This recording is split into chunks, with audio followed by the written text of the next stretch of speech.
Let's talk about duck. So I'm using duck legs here today. Here I've got 3 duck legs, and I'm going to put a mixture on there of. Here we go. Chinese five spice, a little bit of salt, and a little bit of pepper. I'm just going to mix that together. And 5 spice is a mixture of Chinese cinnamon. You've got Szechuan pepper. You've got fennel seeds. You've also got cloves, and you've also got star anise. And you mix them up. There's a lovely pungent smell to it. So what you do is you just mix this onto your duck like that. OK, liberally. And if you can leave it for an hour, then do. You're almost like semi-confit in it because you've got a bit of salt in there. But that will penetrate and make that a really, really nice flavour. And so you're saying an hour minimum would be good, but you could leave it. Could you do that overnight? Yes, you can. Yeah. Overnight's even better. Now, here I've got a very hot pan, and we're going to roast it for 1 hour. So a little bit of oil goes in, and then I'm going to use these tongs so I don't have to touch that again. All I'm going to do is pop this... Actually, I'm going to use my hands. In it goes. Skin side down. You'll hear it crisp up. OK, like that. And what you do then, give it a couple of minutes to crisp, and then you pop that in an oven around about 180, something like that, for around about 55 minutes to an hour. Now, you can go slightly slower and for a lower temperature for slightly longer. But what you don't want to do is squeeze out the juice. Yeah. OK. Now, after about an hour, they look like these ones here. I'll bring them out and show you here. So there, I'll put them on here so you can see those. Look at those. So there they are. And then what you need to do then is put that onto the gas like that, and I'm going to add the duck legs back into the pan. I'm just going to crisp up the outside. So you're adding no oil or anything now? No, you shouldn't need any because there's quite a bit in there to start with. But we're going to get that crispy skin on the outside. Yes. You can flip it over slightly. Just don't go mad. It's going to be softer on the inside. Yes, but you still got that nice bit of crunch on the outside. Right. Talk about a sauce. Now, here is a plum sauce. Now, Chinese plum sauce... Is that your live plums? These are my live plums as opposed to dead plums. Yes, exactly. And... That was a cracker, Ruth, wasn't it? That was a cracker. You're like Over a horse here. snorting there. Over here. You're like something in the Grand National tomorrow. Don't worry about them. Plums go in. To that, I'm going to add... Here we go. So, we've got a little bit of star anise. Again, 4 or 5 sprigs, no more than that. It's very, very strong spice.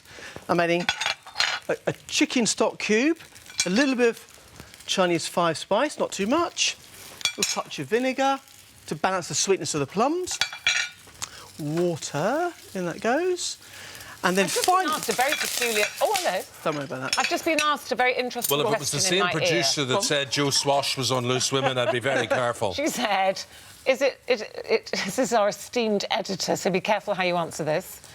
Is it all right if you accidentally swallowed a whole star anise? You'd probably be a bit spiky on the way out. Yeah. But I think, if you could get it out, you'll be absolutely fine. But we'll come on to that in a bit, actually. I bet you're glad you asked that question now, Martin, aren't you? There you go. Now, to help this plum along here, I've got a little bit of plum jam. This time of year, the plums come from South Africa, places like that, so they needed a little bit of oomph. I do it with strawberries as well sometimes. A little bit of strawberry jam helps the whole thing along. Cook that for around about 30 minutes, and it ends up this little beauty here, so just softening all that fruit down. Really. Yes. Yeah. So I'd liquidise it. I have taken out the spiky star anise. Because we don't want an awkward... Yes. No, we don't, and it will hurt, obviously. So, here's the sauce. Now, I want you to have a little taste of that, Eamon. Yeah. To see what you think. Ruthie, you can have a little taste as well. Very nice. So that's the sauce. OK. See, the sauce you'd get normally with duck... It's very dark, but this is a fragrant. And also, bear in mind, we're not adding any extra oil to this. That's we're actually cooking it out. I can taste your anise seed there very well. Yes, you can. Now, we'll just turn these duck legs over, you'll see, so they're nicely crisping up. It tastes like the sauce you get at the takeaway, but not so gloopy. Yes, and there's no MSG in it at all. It's actually good. Now, you can see the duck's actually cooking nicely there. Now, we're going to quickly, we'll just show you over here. Now, you can do a little taste here.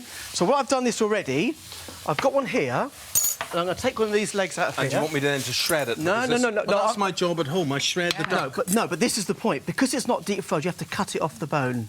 What's the fun in that? Well, there is Why do you shred it? No, because you're not having that awful deep fried one, Eamon. You're having a proper one. Look at this. Cut round there, sorry. So it's not going to be stringy, it's going to be like sort of more chunky. Exactly. And you chop it, do you? And you chop it up like that. Right, there is your coriander, there's your thing.